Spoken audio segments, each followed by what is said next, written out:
רות הרן, ניצולת שואה, בת 87, תושבת בארי, ששמונה מבני משפחתה נחטפו. הבן שלה ואשתו, הנכדה שלה ובעלה, הבת שלה ונכדה נוספת ושני הנינים שלה. אנחנו מבקשים להגיד לך הבוקר שלום, רות. שלום, בוקר טוב. קודם כל, את נפגעת, את נפצעת? הלב שלי אי אפשר לתאר. כל השאר זה בסדר, רק שיחזרו.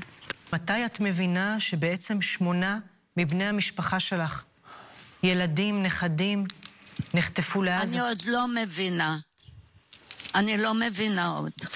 רות, מה את יודעת כרגע? מה העדכון האחרון שאת יודעת על בני המשפחה שנחטפו? ראית סרטונים? יש איזשהו מידע?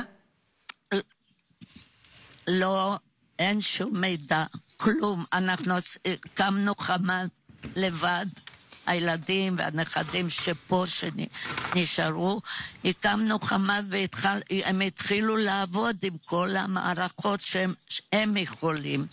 אני אגיד לך משהו, הם חטפו את 3 ילדים, אבשלום, שושן, לילך, טרי, שהוא בכיסא גלגלים, ואני לא יודעת מה שלמה.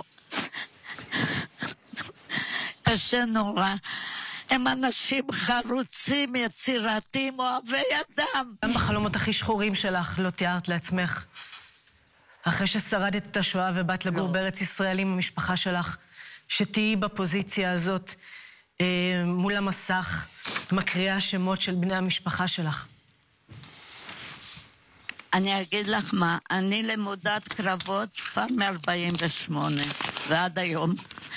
אני מנסה לתפקד ולהיות בסדר, אבל אני לא יכולה להרגיע את עצמי ולא לחשוב על 7 אנשים יצירתיים.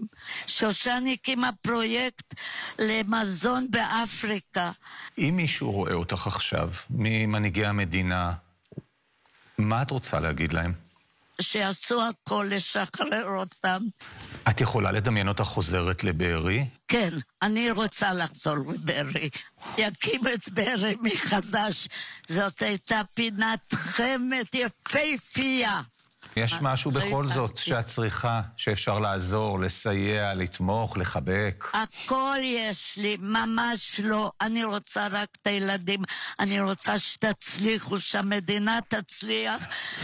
ושהילדים יחזרו מהשבי. זה הכל מה שאני רוצה.